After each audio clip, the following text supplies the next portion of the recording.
近代ユニバーシティ。皆さんこんにちは。日本の大学全部行った男、山内大です。今日は近畿大学の総合社会学部総合社会学科環境まちづくり系専攻の教育内容につきまして、久隆弘先生からお話をお伺いします。先生、どうぞよろしくお願いします。はい、こちらこそよろしくお願いします。先生、環境まちづくり系専攻ということで、どんな勉強をする学科なんでしょう？ズバリ特徴からお話をするとですね、一つはその日本、大げさに言うと世界で最先端のまちづくりとか、社会づくりを勉強できるということと、それともう一つの特徴は、その文系でもきちんとまちづくりを勉強できる。この2点が、大きいのかなっていうふうに思っておりますが。なるほど。結構最近高校生でも高校時代に例えば探究的な学習といって商店街を活性化するとかふるさとのお祭りを考えるということでまちづくりって関心が高いと思うんですけど、実際に大学に入ると教育内容ってどんな風に変わるんでしょ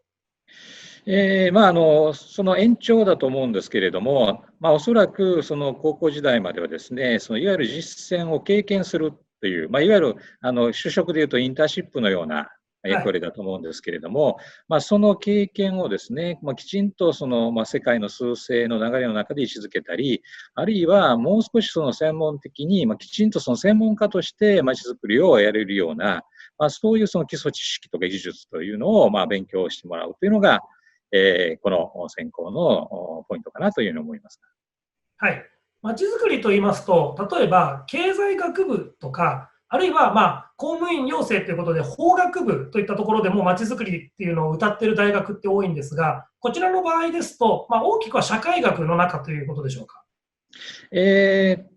そういう意味合いもあるんですけれども、私はよくオープンキャンパス等で説明しているときに、そのまちづくりも勉強できるのか、まちづくりが勉強できるのかという間違いで説明するんですね。でうちの場合はまちづくりが勉強できるということですね。もうではなく。はい。もう少しそれを解説すれば、そのいろんな分野、いろんなその学問内容の中のワンオブゼム、一つとしてまちづくりがあるのか。うちはそうではなくて、まちづくりとか環境づくりを一つの柱に据えながら、周辺に様々な展開をしていくという間違いで、まちづくり、環境づくりというのが一つの大きな柱になっているんだということで、理解していただければいいんじゃないかなと思いますが。まちづくりを一番中心に軸としてやるということは、どういった勉強をするんですか？そうですね。まずは、今回コロナということで、こういうような収録やってますけれども、そのコロナが、社会を非常に大きく変えてるんですけども、実はもう数十年前からですね、それの先駆け的な出来事っていうのは、世界の中で、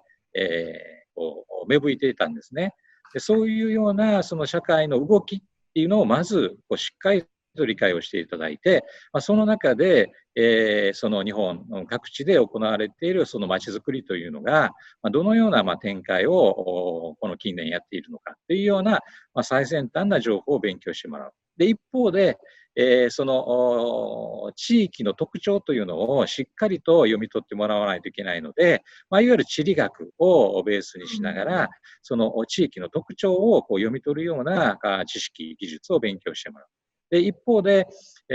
そのデータに基づいて、論理的に物事が考えられるように、そのいろいろな環境であったり、街のデータを分析をしてもらうような、そういうその知識、技術なんかも勉強してもらって、それを総合化して、実際の街づくりに適用できるような人材を育てようというのが、うちの特徴かと思いますが。環境という言葉が先行面についてるんですけど、こはい。れは自然環境とか環境問題といったような理系の勉強もできるということでしょうか？そうですね。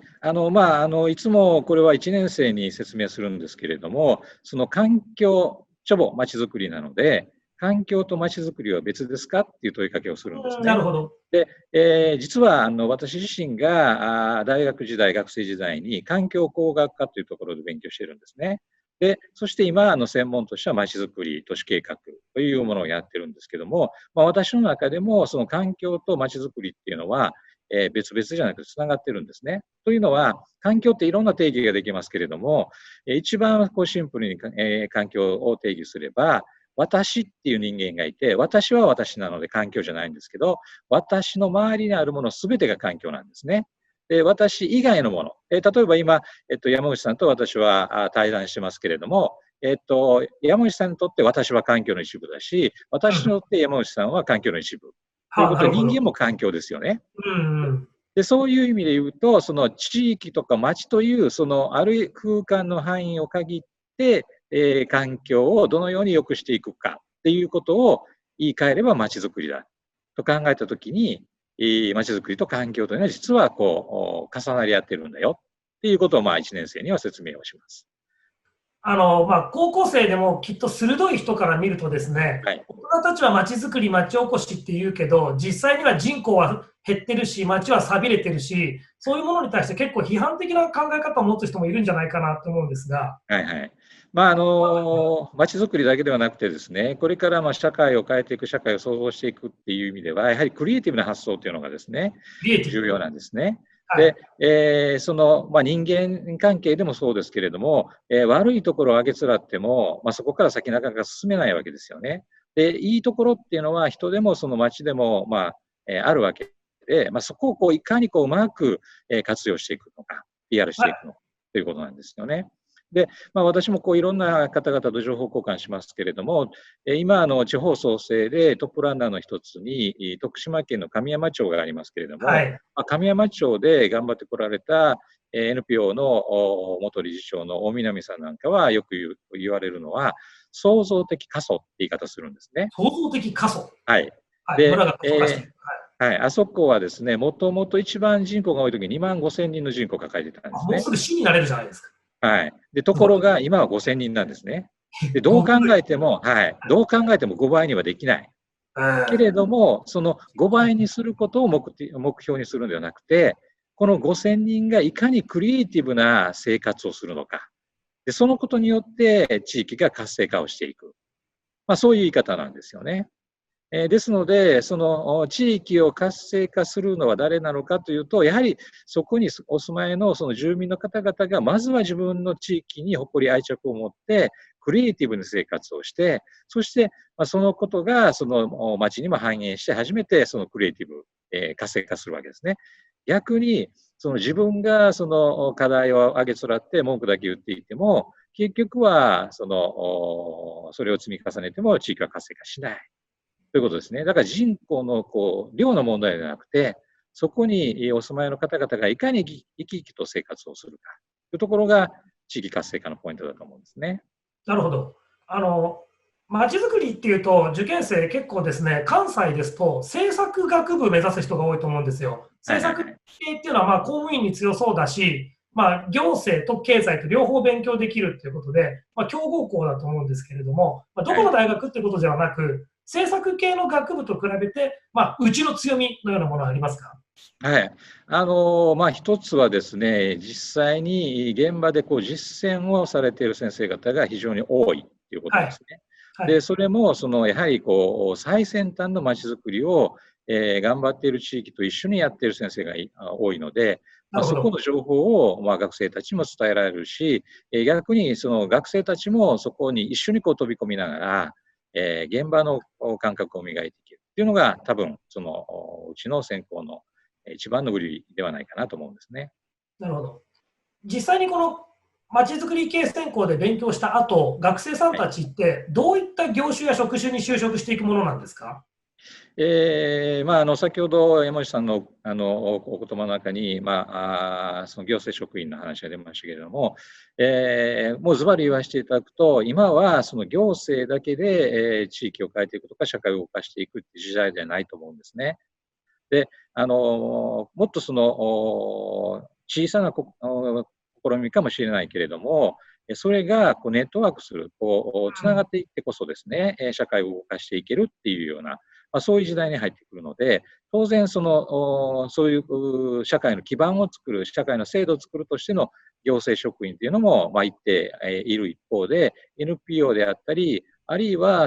ユニークなところでいうと、生協とか JA のような協同組合ですね。こういう公共的、公益的な仕事に就く学生が割合として多いっていうのが、うちの就職先の特徴かなと思いますね。まちづくりということで、不動産とかゼネコンに行く人もいるんでしょうか？いますね。た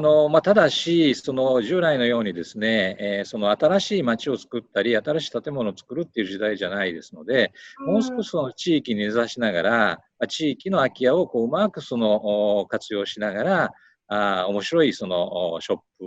なんかにこう改装しながら、街を面白くしていくような、そういうこう地域に根ざした不動産仲介のようなですね、そういうような得意なデベロッパーとか、不動産業に就職をするっていう学生もいますね。まちづくりと言いますと、近畿大学って建築学部に文系の3教科で入れるので、国語、英語、社会で、自分が文系の高校生の場合に、その建築学に行った方が理系だから専門性が高くていいのかなってちょっと思っちゃうんですけど、あっちはあっちで良いとして、こちらの良さのようなものは比較するとどうでしょそうですね。ですから、先ほどちら言っているように、ものを作るという観点でまちづくりにアプローチするのか、あるいはその今あるその地域の資源をうまくその知恵で活用していくっていう観点でまちづくりをするのか、大きくは2つに分かれると思うんですね。で、はい、建築学部はどちらかというとそのものづくりっていうところが強みだと思いますけれども、うちの場合はその資源をうまくその知恵で活用していく、創意工夫で活用し、まちづくりに持っていく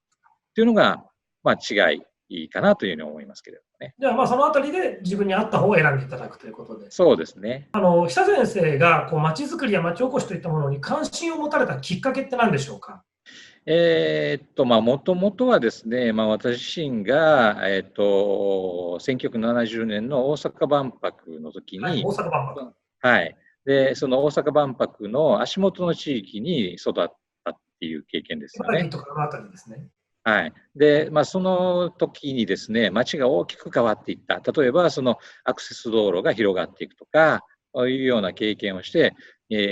これはなかなか面白いんじゃないかということで、都市計画をやろうと思って、はい、始めたんですね。で、ところが、その仕事として都市計画をやっていると、どうもその道路を作ったり、公園を作ったりするだけでは地域は良くなっていかないなという、経験をして、さらにはその道路を広げようと思っても、その土地を提供してくださらないと道路は広がっていかない。つまり、人々の意識とか心、行動が変わらないと街は変わっていかないんだっていうことに気がつき、そして地域に飛び込み、地域の方々と一緒にこう街づくりをするっていう仕事にシフトしていった。こういう経緯なんですね。今ですね、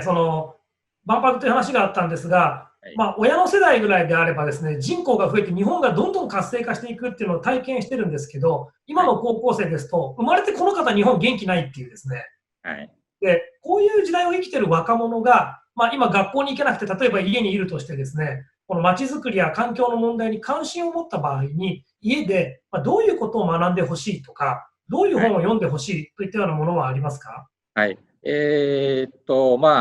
常に分かりやすく言うとですね、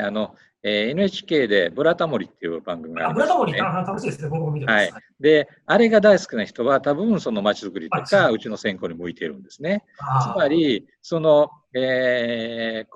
今までのですね、様々な積み重ねが今の街を作り上げているので、